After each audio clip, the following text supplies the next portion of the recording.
You know, the challenge I see a whole lot of the time with young people is they're looking for the ideal man. They're looking for the ideal woman. You know what? Your ideal husband is already married. Your ideal wife is already married.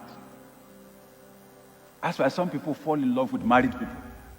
They're not married yet, but they fall in love with married people. You know, because, oh, he's such a nice man. Oh, such an ideal man. He has a good job. He has money. He has this. He's so nice. He's so kind. Wonderful. You know, a lot of the time, this guy who looks perfect or this lady who looks perfect was not like that when he or she got married. Mm-hmm.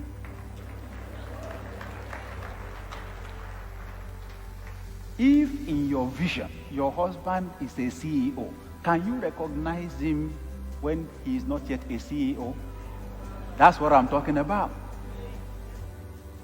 That's what I'm talking about. You know, when Pastor Nick and I married, we were not the way we are now. Hallelujah.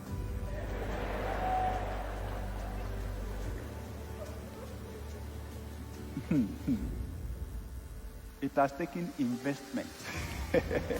and you know, this is why I have an issue with guys who are always almost turning bachelorhood into an institution. What's the big deal?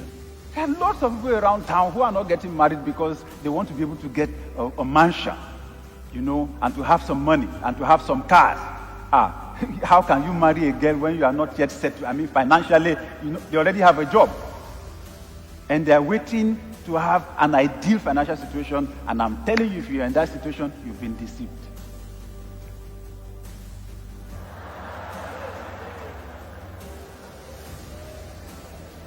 What a lady needs is not a perfect man in the present. This thing is about 10, 20, 30, 40 years' time. What she needs is a man who has a vision, who can define exactly where he's going and who he's going to be. That is what defines the kind of a wife he should marry. When Pastor Nick and I got engaged, in fact, it was after we were courting to be married that we now discussed our salaries. And I discovered that her allowance as a youth corper was more than my salary as a pastor. And the day I told her my salary, I quickly told her, you know what? It's not going to be like that forever. I am going somewhere.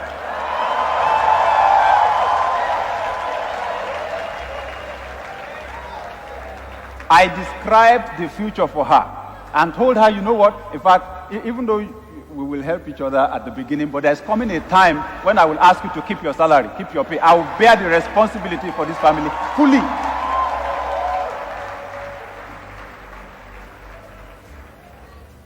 That's the essence of leadership. You have a vision and you have the capacity to communicate it. You should be able to sell your vision to a lady.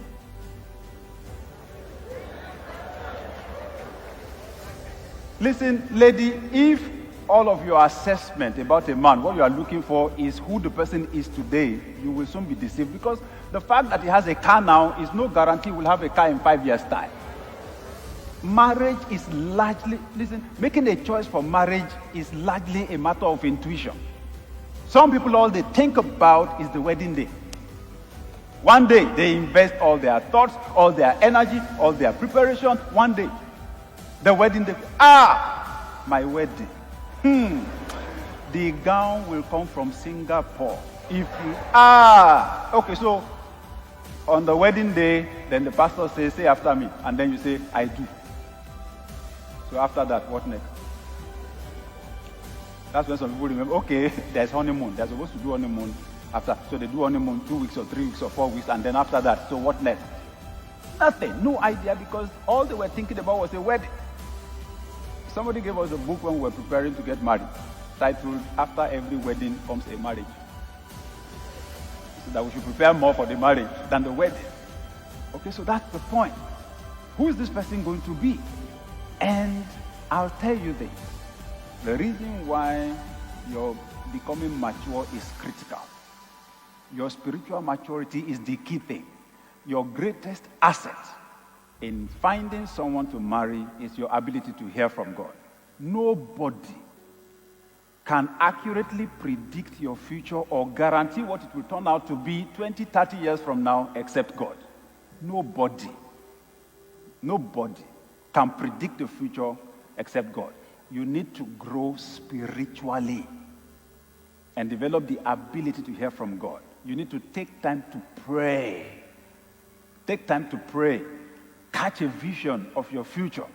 And then you can marry someone who aligns with that future. Now, once your vision of the future is defined, your values will be defined. Your values are the things that are very important to you. If you value spirituality, the fear of God, you've got to marry someone who also values spirituality, or else you're going to crack that home up right from the foundation. If you value honesty, the person's also got to value honesty. If you value family, you need to marry somebody who values family. Your values need to align, your basic values. You may have a few differences, but your basic values, your foundational values, your core values need to align. That's why you need to grow and mature. Because when you are not yet matured, your values are not yet defined. Once your future is defined, who to marry will be defined. It's not everyone that is husband material for you. Not every woman is wife material for you. If, as a woman, you are queen material, your husband has got to be king material. So it will make it easy for you to make decisions. There are guys who can't, there are loafers who can't hang around you. Okay? Because your future is defined. You've discovered your purpose. It helps.